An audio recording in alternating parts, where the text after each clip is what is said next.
The first question is typically a trend question. Okay, so it's typically a trend question, and if you have a trend question, what do you need to do? Okay, there are two types. Everything we split into groups. Okay, two types of trend question. The first one is describe. Okay, when you're asked to describe a trend. Okay, the second one is when you're asked to compare trends. Okay, so compare trends. When you're asked to describe a trend, or sometimes they say summarize a trend. Okay, do you know what to do for 2 marks? I think your school would have taught you for 2 marks, what do you do? You do that here, correct? If it's compare, then you have 1 mark for similarity. And you have 1 mark for difference. What about this one? You only have one single trend. For 2 marks, what do we do? General trend and then anomaly. Very good. 1 mark for general trend. And 1 mark anomaly. How many of you call it refinement instead of anomaly? No, Oh, then we just go with anomaly, okay? So this is well and good. This is very clear. But do you also know that when it comes to anomalies, we have favorites? Okay. So what we do with general trend is just a snapshot of the start and the end period. You don't care about what happens in the middle. You just see what happens at the start of the period, what happens at the end of period. Okay. Start and end. When you look at anomaly, the best anomaly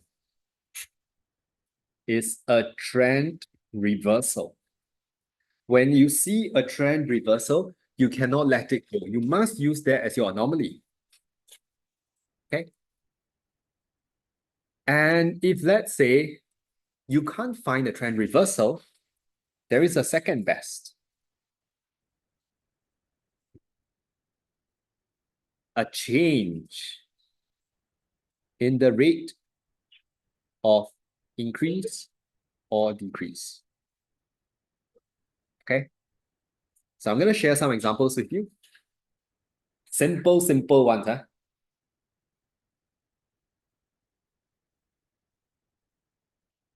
Your general trend, you're going to say increasing.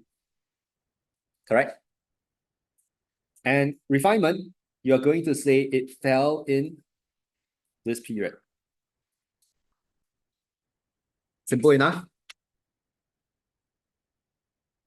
What if it looks like this? General trend is the same. The other one, Mark? What do you say? There's no trend reversal. How? Sharp. Change. Sharp increase, right? Sharp increase. Or you say rising at a rising rate, okay, during this period. Good. Do you also notice something? We never ever cite the value. Don't cite the value, okay? You cite the time period is okay. Don't cite the value. Don't cite the values. You don't have to say, oh, increased from $2 to $5 and fell from $5 to $6 to $3. Don't do that, okay? Second thing you shouldn't do is not to do a chronological description. This goes out to the kiasu kiasi students. I was one of them, okay? Don't say from the first year to the second year, it went up, second year to third year, it went down, then it went up again, it went down again. The idea is what? Summary. Just stick to the rules, you will be fine. Don't innovate. Don't give in to insecurities. Are we okay? This has not been seen for a long time and is seldom seen. But there was one year, I think it was in Hwa Chong, if I'm not wrong, they gave something like that. Very rare. Then what did they do? They say, if it's nicely split into two parts, you just say it was increasing until then it was decreasing thereafter. And they gave 2 marks for that. Because you can't find, you can't say it's a trend reversal because it's half the trend, half the trend. What's your general trend? Cannot. Rare case, super duper rare.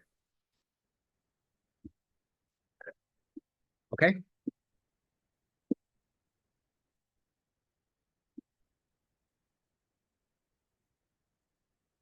So this is what you do when you describe or when you summarize a trend. And if you're trying to go with similarity and difference, okay. Similarity and difference, can you make sure you use the word both? Yao Mi, as you mentioned. Similarity, we go with the word both. What about difference? Use the word wow. Wow, aka however. Okay.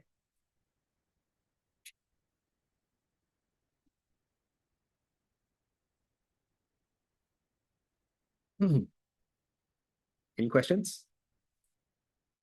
Okay, I'm just going to show you what appeared. Here, this is your first question. Prices of coffee.